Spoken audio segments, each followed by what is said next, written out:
ખૂબ ખૂબ આભાર। ટૂંકી નોટિસમાં બધા જ ઉપસ્થિત રહ્યા।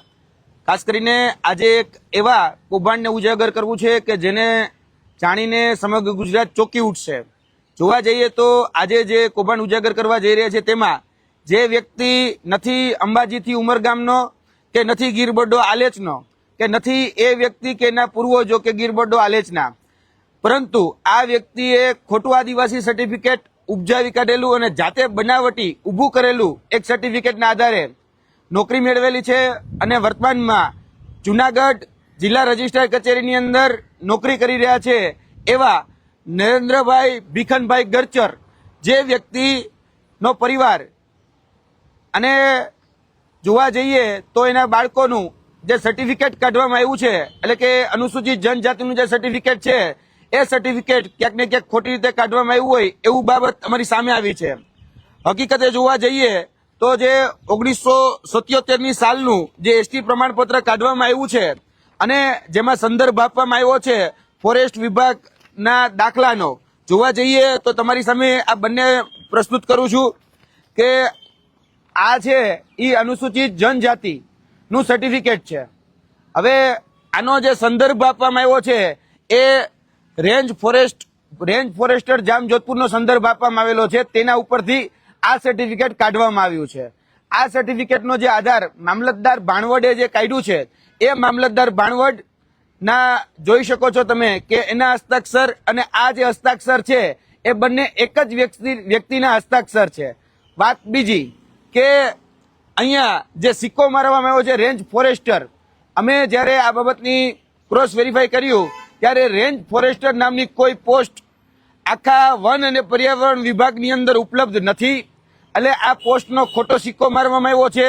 ત્યારબાદ જે સાઇન કરવામાં આવેલી છે M.K. મીણા, એટલે કે રેન્જ ફોરેસ્ટર M.K. મીણાની સાઇન કરવામાં આવેલી છે। ત્યારે અમે તપાસ કરી કે ભાઈ જામજોધપુરની અંદર આવા કોઈ અધિકારી 1977માં કોઈ ઉપલબ્ધ હતા કે નહીં। આરટીઆઈ દ્વારા અમને જવાબ મળ્યો છે કે રેન્જ ફોરેસ્ટરમાં કે રેન્જ ફોરેસ્ટ ઓફિસરમાં M.K. મીણા નામના કોઈ અધિકારી એ ઉપલબ્ધ નહોતા, એટલે કે આ જે સાઇન છે એ સાઇન ખોટી કરવામાં આવેલી છે અને જેના આધારે આ દાખલો કાઢવામાં આવ્યો છે એ દાખલો પણ હસ્તલિખિત છે અને જે નિયત ફોર્મેટ હોય એ નિયત ફોર્મેટમાં પણ આ દાખલો કાઢવામાં આવેલ નથી। એક જ વ્યક્તિના હસ્તાક્ષર, જે ભાણવડ મામલતદાર અને રેન્જ ફોરેસ્ટ ઓફિસર ના બંનેના એક જ હસ્તાક્ષર, એક જ હસ્તલિખિત આ આધારે આ દાખલો કાઢવામાં આવેલો છે। જોવા જઈએ તો આદિજાતિ પ્રમાણપત્ર જે રેન્જ ફોરેસ્ટ ઓફિસરનો જે સંદર્ભ લેવામાં આવ્યો છે સંદર્ભ ખોટો છે અને આવી કોઈ પદ કે પદવી એ ઉપલબ્ધ નથી। M.K. મીણા નામના કોઈ અધિકારી એ ભાણવડની અંદર નોકરી કરતા નથી અને નિયત નમૂના પ્રમાણે, એટલે કે જે ફોર્મેટ હોય એ ફોર્મેટ પ્રમાણે આ સર્ટિફિકેટ કાઢેલું નથી, એટલે કે હસ્તલિખિત કાઢેલું છે પરંતુ એ પણ નિયત ફોર્મેટ પ્રમાણે છે નહીં। ત્યારબાદ જોવા જઈએ તો નરેન્દ્ર ભીખન ગરચર ના પૂજ્ય પિતાશ્રીનું નામ છે ભીખનભાઈ પૂજાભાઈ ગરચર, જેનો જન્મ 1936માં માંગરોળ તાલુકાના સીલ ગામમાં થયેલો છે અને આ સીલ ગામ ગીરબડ્ડો કે આલેચથી કરોડો જોવા જઈએ તો સેંકડો કિલોમીટર દૂર આવેલું ગામડું છે અને રેવન્યુ ગામડું છે। 1956માં જ્યારે રાષ્ટ્રપતિનું જાહેરનામું પ્રસિદ્ધ થયું 29 ઓક્ટોબરના રોજ, ત્યારે પણ આ જે વિસ્તાર જે છે એ વિસ્તાર નેસમાં નહોતો, એટલે કે નેસના આ વ્યક્તિનો જે સંદર્ભ આપવામાં આવેલો છે આ વ્યક્તિ એ નેસનો પણ નથી।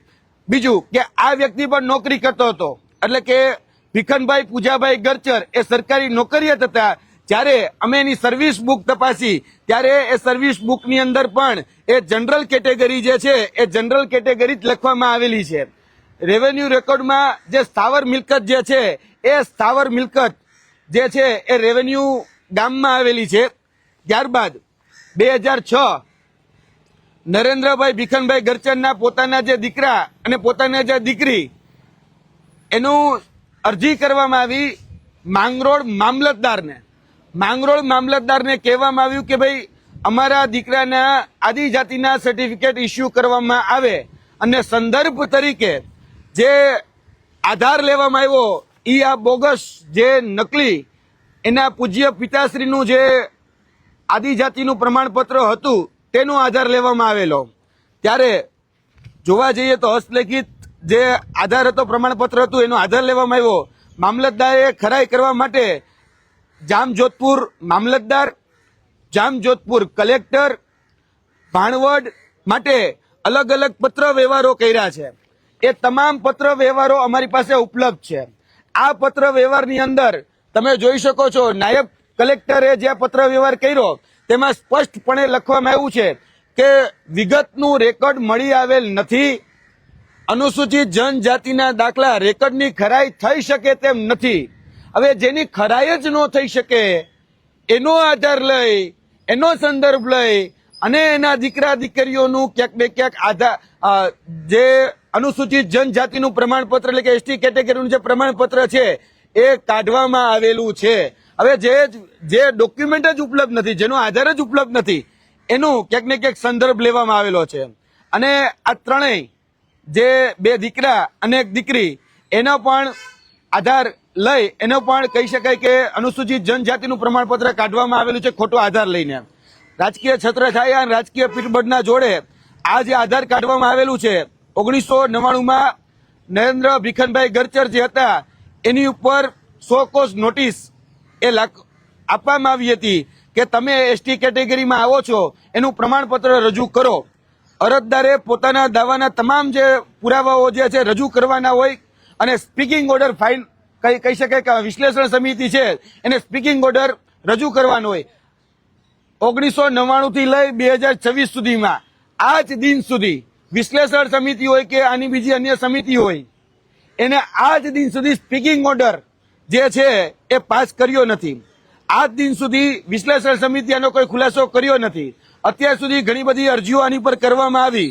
1993નો આ જે બનાવટી પત્ર હતો એ એક અંદર ઘુસાડી દેવામાં આવ્યો. એ પણ ખોટી રીતે ઘુસાડી દેવામાં આવ્યો કારણ કે એનો સંદર્ભ અમે જયારે માંગ્યો કે ભાઈ આની અંદર જે મિનિટ્સ, આની અંદર જે વાત કરવામાં આવી છે એના રેકોર્ડ્સ, કયા અધિકારીએ કઈ રીતે સાઇન કરી, એ બધા જ જયારે રેકોર્ડ માંગ્યા ત્યારે એનો કોઈ જ આધાર પુરાવો આમાં છે નહીં. એટલે અમે કહીએ છીએ કે આ જે દાખલો છે એ સંપૂર્ણ રીતે બનાવટી છે. આ દાખલાનો ઉપયોગ ક્યાંક ને ક્યાંક અત્યારે સરકારી નોકરીઓ મેળવવામાં તેમજ જે સાચા આદિવાસી છે એ સાચા આદિવાસીનો હક લેવા માટે ક્યાંક ને ક્યાંક આ બોગસ પ્રમાણપત્રનો ઉપયોગ કરવામાં આવી રહ્યો છે. આના માધ્યમથી એસટી ને મળતી ગ્રાન્ટ હોય, શિષ્યવૃત્તિ હોય કે બીજા અન્ય જે લાભો છે તાળપત્રીથી લઈને બીજા એ તમામ લાભો આ એસટી કેટેગરીના સર્ટિફિકેટ ઉપર લેવામાં આવેલા છે. એટલે આ બોગસ પ્રમાણપત્ર જે છે એ બોગસ પ્રમાણપત્ર આ માધ્યમથી અમે સરકારને અપીલ કરીએ છીએ કે આ બોગસ પ્રમાણપત્ર એ રદ કરવામાં આવે. આ હેન્ડરાઇટિંગ એક્સપર્ટ જે લોકો કહી રહ્યા છે કે બંને પત્ર જે છે મામલતદાર ભાણવડ અને રેન્જ ફોરેસ્ટ ઓફિસર આ બંને હસ્તલિખિત જે છે એ બંને એક જ વ્યક્તિના છે અને એક જ વ્યક્તિના ક્યારે હોઈ ન શકે કારણ કે બંને અલગ અલગ કચેરીના અલગ અલગ કર્મચારીઓ છે છતાં પણ એક જ વ્યક્તિના છે. જે સાઇન સિક્કા છે એ સાઇન સિક્કા પણ બોગસ ઉભા કરવામાં આવેલા છે. અહીંયા આ તમે જોઈ શકો છો કે આ જે સંદર્ભ લેવામાં આવ્યો ને જે પ્રમાણપત્ર છે એ પ્રમાણપત્ર ક્યાંક ને ક્યાંક ખોટા એ ઉભા કરવામાં આવેલા છે. અને આ છે નરેન્દ્ર ભીખન ગરચર જેને બોગસ હસ્તલિખિત આદિવાસી પ્રમાણપત્ર બનાવ્યું અને પોતાના દીકરા પોતાના દીકરીઓને પોતાનો ખોટો સંદર્ભ આપી અને આનો ખોટો લાભ લીધેલો છે. જુનાગઢ જિલ્લા રજિસ્ટ્રાર કચેરીની અંદર નોકરી કરી રહ્યા છે. આપના પ્રશ્નો. ઓકે.